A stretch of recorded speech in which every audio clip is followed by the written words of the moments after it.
right, sparklers, it's time for the gold mine, a personal diary where I talk about the real challenges and triumphs we face as entrepreneurs. My goal is for all of us to feel a little less alone on this journey and a little more inspired to keep going. What if I told you that your marketing isn't just about what you're selling, but about what your customer is bringing with them when they show up to your website, your Instagram, and your email list?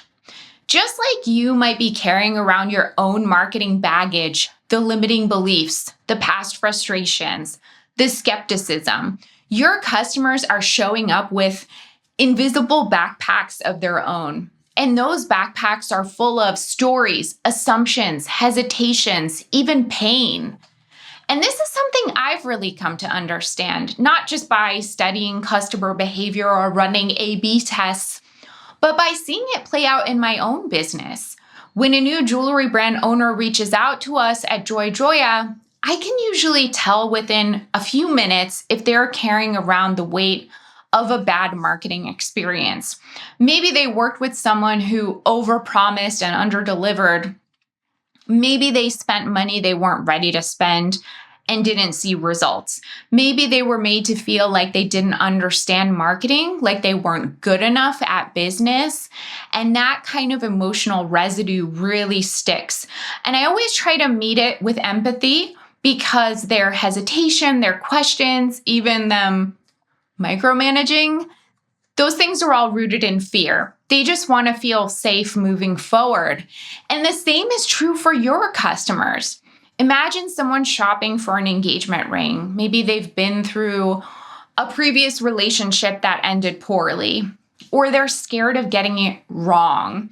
Maybe their last experience at a jewelry store left them feeling pressured or embarrassed. They might be comparing your unique handmade ring to something their mom or best friend said they should want. That's all emotional baggage, and it shows up before they ever click add to cart. Or imagine someone shopping for a gift. They want it to be meaningful, personal, just right, but they might feel unsure about spending the money. I've been there myself many times. I was recently searching for a jewelry gift for someone special and who I cared deeply about, and I kept second guessing every opinion, and I know jewelry. Would they like it? Would it suit their style? Was it enough? At one point, I think I had like 20 tabs open staring at product photos like they were some kind of test I had to pass. And I do this for a living. I teach people how to communicate value, but even I was overwhelmed and unsure. And that moment reminded me just how emotionally loaded shopping and gift giving can be when you care deeply. There's a pressure to get it right, and that can be paralyzing. Think about what your customers might be carrying. Maybe they've even been told that jewelry is frivolous. Maybe all they've ever seen is marketing that feels flashy, impersonal, or intimidating, so they assume your brand will be the same. All of this shapes how they interact with your marketing. If they're overwhelmed, they'll hesitate to click. If they don't feel safe, they won't reach out. If they feel judged, they're not going to buy.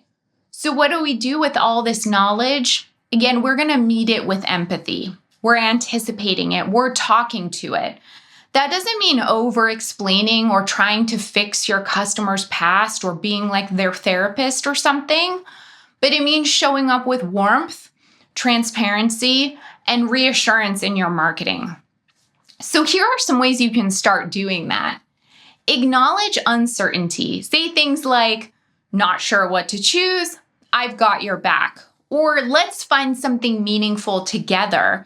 That way you're taking the pressure off perfection. Really focus on creating safety. So make your return policy easy to find. Be clear about shipping timelines. Use photos that show your jewelry on real people. Show that you're human and that you care and you will be there. Invite conversation. So encourage those DMs, those questions, those consultations. Let customers know they don't have to figure it out alone. You're not just selling to them, but your goal should be to walk alongside them.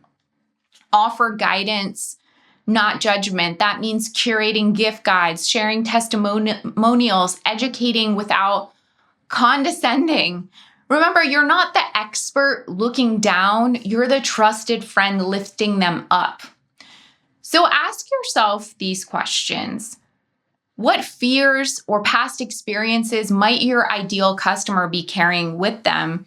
And how can your marketing gently speak to those things before they're even voiced as concerns?